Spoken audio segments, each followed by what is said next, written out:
Hello and welcome.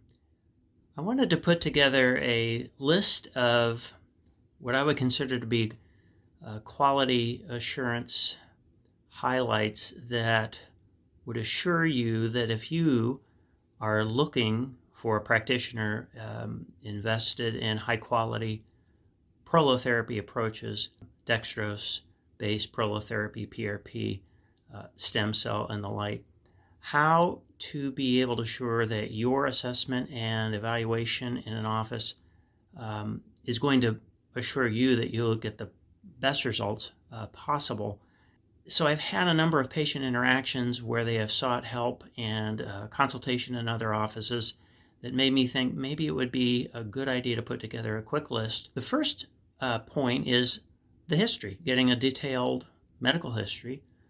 Sounds simple, but often I'm told by some clients that have shared this with me that not much time was spent at all talking about their history. But getting a detailed diagnosis requires a history to get all the information possible.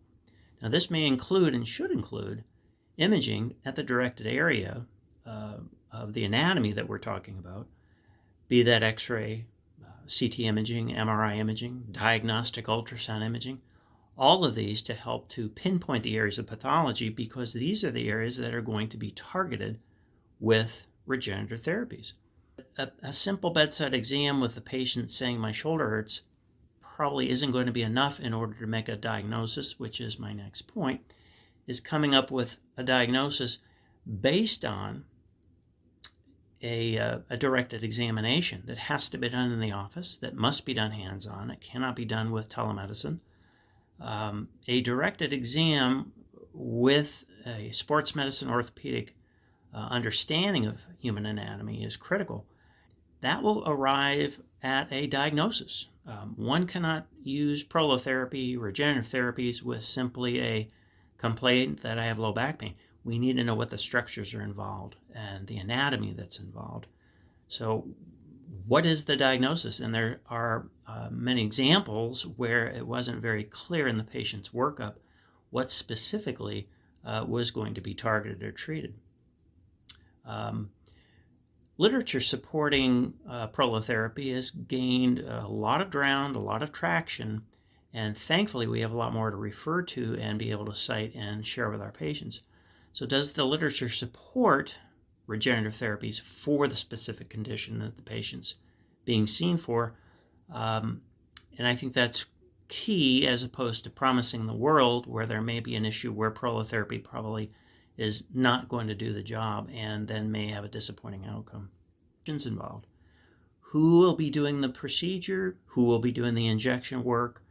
Are they physicians? Are they physician extenders? Will it be someone who's had a lot of training and experience and has had enough time with a mentor or a schooling process where they've had many cases that have been essentially signed off? So clinical experience. The question is, who will be doing the procedure? What's their level of experience? All becomes very critical when we look at outcomes.